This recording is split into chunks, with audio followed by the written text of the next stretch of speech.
मातरम मातरम वंदे मातरम भारत माता की जय वंदे मातरम मातरम मातरम वंदे मातरम ಮಂಜುನಾಥ್ ಗೌಡ್ರಿಗೆ ಮಂಜುನಾಥ್ ಗೌಡ್ರಿಗೆ ಗಮನಕ್ಕೆ ತಂದಿದ್ವಿ. ನ್ಯಾಯಾಲಯ ಅದನ್ನ ಗಮನಿಸಿ ಈ ವಿಡಿಯೋ ಕ್ಲಿಪ್ಪಿಂಗ್ಸು ನಮ್ಮ ಎಲೆಕ್ಷನ್ ಕೌಂಟಿಂಗ್ ಪ್ರೊಸೀಡ್ನ ವಿಡಿಯೋ ಕ್ಲಿಪ್ಪಿಂಗ್ಸು ಏನು ಮಿಸ್ಸಿಂಗ್ ಆಗಿದೆ ಅದರ ವಿರುದ್ಧ ಅಂದಿನ ಅಧಿಕಾರಿಗಳ ಡಿಸ್ಟ್ರಿಕ್ಟ್ ಎಲೆಕ್ಷನ್ ಆಫೀಸರ್ ವಿರುದ್ಧ ಸ್ಟಿಚರ್ಸ್ ಪಾಸ್ ಮಾಡಿದ್ದಾರೆ. ಅವ್ರ ವಿರುದ್ಧ ಕಾನೂನು ರೀತಿ ಕ್ರಮ ತಗೋಬೇಕು.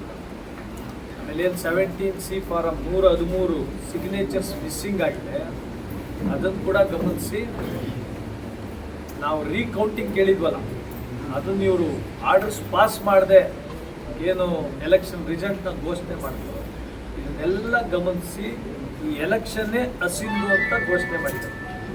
ಎಲೆಕ್ಷನ್ನ ಸೆಟಿಸೈಡ್ ಮಾಡಿದ್ದಾರೆ. ನಮಗೆ 4 ವಾರಗಳ ಒಳಗಡೆ ಕೌಂಟಿಂಗ್ ಆಗಬೇಕು ಅಂತ ಆದೇಶ ಮಾಡಿದ್ದಾರೆ. ಅವರಿಗೆ ಸುಪ್ರೀಂ ಕೋರ್ಟ್ ಹೋಗ್ಲಿಕ್ಕೆ 1 ತಿಂಗಳ ಕಾಲ ಟೈಮ್ ಕೊಟ್ಟಿದೆ. ಸುಪ್ರೀಂ ಕೋರ್ಟ್ ಹೋದ್ರೂ ಇಲ್ಲಿ ಏನು ಕಳ್ತನ ಆಗಿದೆ, ಮತಕಳ್ತನ ಅಂತ ಏನು ಹೋರಾಟ ಮಾಡಕ್ಕೆ ಬರ್ತಿದ್ರಲ್ಲ ಮಾದೇಪುರದಲ್ಲಿ, ಅದಾಗಿರೋದು ಮಾಲೂರಲ್ಲಿ ಅಂತ ಇಡೀ ರಾಷ್ಟ್ರಕ್ಕೆ ಗೊತ್ತಾಗ್ತದೆ. ಇವರು ಈ ಡೆಮೋಕ್ರಸಿ ಅನ್ನೋದನ್ನ ಮರ್ಡರ್ ಮಾಡಕ್ಕೆ ಕೊಟ್ಟಿದ್ದಾರೆ. ನಾವು ಏನು ಈ 3 ಲಕ್ಷ 4 ಲಕ್ಷ ಜನ ವೋಟರ್ಸ್ ಇದ್ದಾರೆ, ಅವರ ಭಾವನೆಗಳನ್ನೆಲ್ಲ ಮುಚ್ಚಾಕಿ ಈ ಎಲೆಕ್ಷನ್ಗಳನ್ನ ಫೆಸ್ಟಿವಲ್ ಆಫ್ ಡೆಮೋಕ್ರಸಿ ಅಂತ ಏನಂತೀವಿ ಅದನ್ನು ತುಳಿದು ರಾಜಕಾರಣಿಗಳು ಅಧಿಕಾರಿಗಳು ಸೇರಿ ಈ ಒಂದು ಕೆಟ್ಟ ಕೆಲಸ ಮಾಡಿರೋ ವಿರುದ್ಧ ನಾವು ಹೋರಾಟಕ್ಕೆ ಕೊಟ್ಟರು. ನಾನು MLA ಆಗಬೇಕು ಅಂತಲ್ಲ, ಕಷ್ಟ ಕೆಲಸ ಮಾಡಿದವ್ರನ್ನ ಕಾನೂನು ರೀತಿ ಶಿಕ್ಷೆಗೊಳಗಾಗಬೇಕು ಇವರೆಲ್ಲ ಅನ್ನೋ ಉದ್ದೇಶದಿಂದ ಈ ಕಾನೂನು ಹೋರಾಟ. ಯಾರೇ ಅಧಿಕಾರಿಗಳಿರಲಿ, ಈ ಜನರ ಭಾವನೆಗಳ ವಿರುದ್ಧ, ನಮ್ಮ ಸಂವಿಧಾನದ ವಿರುದ್ಧ, ನಮ್ಮ ಲಾ ಆ್ಯಂಡ್ ಆರ್ಡರ್ ವಿರುದ್ಧ ಭಯ, ಆಮೇಲೆ ಗೌರವ ಇಲ್ಲದೆ ಮಾಡೋವಂಥವ್ರನ್ನ ಜೈಲ್ಗಟ್ಟಬೇಕು ಅನ್ನೋದು ನನ್ನ ಉದ್ದೇಶ. ಹಾಗಾಗಿ ಇವತ್ತು ಜಯ ಸಿಕ್ಕಿದೆ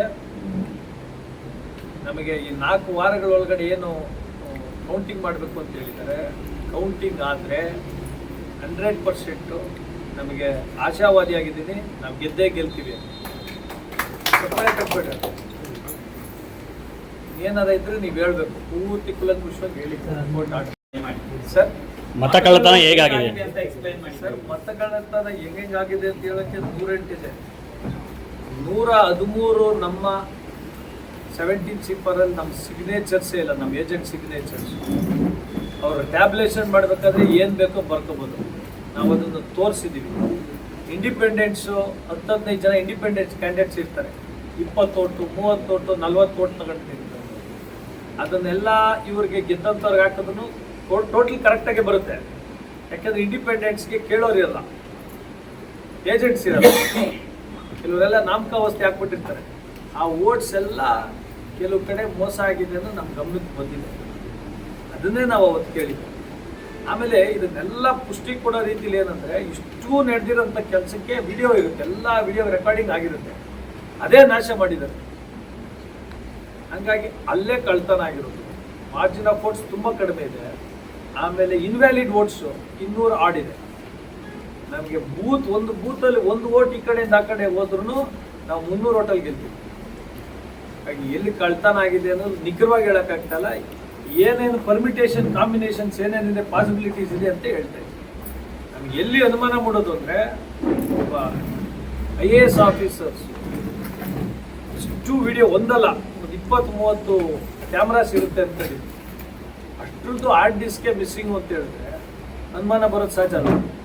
ನ್ಯಾಯಾಲಯ ಗಮನಕ್ಕೆ ಬಂದು ಎಲೆಕ್ಷನ್ ರೀಕೌಂಟಿಂಗ್ ಮಾಡಬೇಕು. ಎಲೆಕ್ಷನ್ ಕೌಂಟಿಂಗ್ ನಡೆದಿಲ್ಲ, ಇದು ಅದಕ್ಕೆ ಅಸಿಂಧು ಅಂತ ಮಾಡಿ.